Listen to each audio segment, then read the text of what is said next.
Start करते हैं अपना नेक्स्ट न्यूमेरिकल जो कि हमारा न्यूमेरिकल नंबर 3 है। A wire 2.5 metre long and cross sectional area हमारे पास गिवन है 10⁻⁵ is stretched 1.5 millimeter by a force of 100 Newton in the elastic region. Calculate the strain, Young's modulus and the energy stored in the wire. आपने इसमें strain निकालना है, Young's modulus निकालना है और इसके अलावा energy stored in the wire को फाइंड आउट करना है।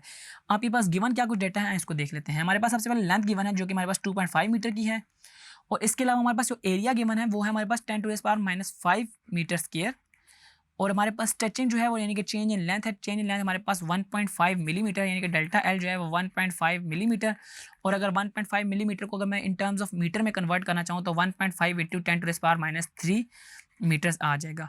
और हमारे पास जो इसके ऊपर फोर्स लग रही है वह है 100 न्यूटन की। पहली चीज़ जो हमने निकालनी है वो है स्ट्रेन। स्ट्रेन को हमने फाइंड आउट करना है और स्ट्रेन का फार्मूला आपको पता है। स्ट्रेन का फार्मूला हमारे पास होता है delta L divide by L. अब जस्ट हमने क्या करना है इनकी वैल्यूज़ को इसमें पुट इन करना है। इनकी वैल्यूज़ को इसमें पुट करते हैं। डेल्टा एल की वैल्यू को हम पहले पुट करते हैं 1.5 इंटू 10⁻³ और जो इसकी ओरिजिनल लेंथ है वो हमारे पास 2.5 है। तो 1.5 इंटू 10⁻³ को जब मैं डिवाइड करता हूँ 2.5 से देखते हैं हमारे पास क्या आता है 1.5 इंटू 10⁻³ और डिनोमिनेटर में मेरे पास आ गया 2.5 तो हमारे पास की वैल्यू होती है 6 इंटू 10⁻⁴ और आपको पता है स्ट्रेन के हमारे पास कोई यूनिट्स नहीं होते। क्यों नहीं होते? क्योंकि हमारे पास ये डायमेंशनलेस क्वांटिटी है, ऊपर भी हमारे पास मीटर्स और नीचे भी मीटर्स और ये दोनों एक दूसरे का फैक्ट को कैंसिल कर रहे होते हैं। सेकंड नंबर पे हमने निकाला था इसमें यंग्स मॉडुलस। अब यंग्स मॉडुलस क्या है हमारे पास? यंग्स मॉडुलस है हमारे पास स्ट्रेस ओवर स्ट्रेन। स्ट्रेन हमने फाइंड आउट कर लिया है, जस्ट हमने स्ट्रेस को फाइंड आउट करना है। स्ट्रेस क्या था हमारे पास? स्ट्रेस था हमारे पास फोर्स पर यूनिट एरिया। हमारे पास फोर्स भी है और एरिया भी है तो आए हम यंग्स मॉडुलस को भी फाइंड आउट कर लेते हैं। यह force per unit area divide by strain. अब फोर्स क्या है मेरे पास? फोर्स है मेरे पास 100 और डिनोमिनेटर में मेरे पास आ जाएगा जो इसका एरिया। एरिया मेरे पास कितना है इसमें 10⁻⁻5। इसके यूनिट्स मीटर स्क्वायर ही है तो इसको हम चेंज नहीं कर रहे होंगे। और स्ट्रेन जो हम उसको सिंप्लीफाइड कर लेते हैं 6 इंटू 10⁻⁴ पुट कर लेते हैं। आए देखते हैं हमारे पास इसका आंसर क्या आता है।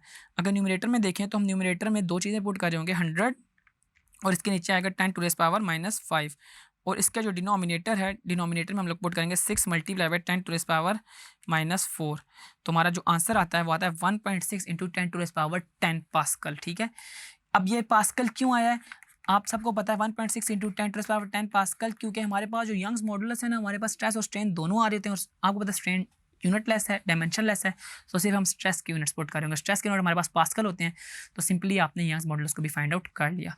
अब जो थर्ड और लास्ट चीज़ थी वो थी energy stored in a wire.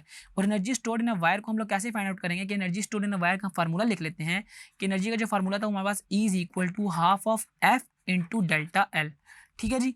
अब जो इसमें हमारे पास फोर्स है वो हमारे पास गिवन है और इसके अलावा जो चेंज इन लेंथ है वो भी हमारे पास गिवन है। आए इनकी वैल्यूज़ को इसमें पुट इन करते हैं। हमारे पास अगर फोर्स की बात की जाए तो फोर्स थी हमारे पास 100 न्यूटन यस, जबकि अगर चेंज इन लेंथ की बात की जाए तो 1.5 मिलीमीटर है यानी कि 1.5 इंटू 10⁻⁻3। ठीक है जी, इसको मैं लिख देता हूँ 1.5 इंटू 10⁻⁻3।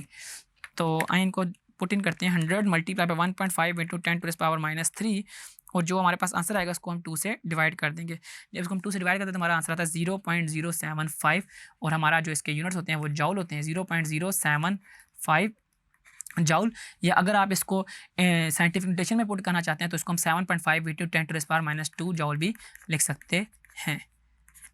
तो यूँ हमने तीनों चीज़ों को फाइंड आउट कर लिया। हमने इसमें स्ट्रेन को फाइंड आउट किया, young's modulus, at the end हमने एनर्जी स्टोर्ड को भी फाइंड आउट कर लिया।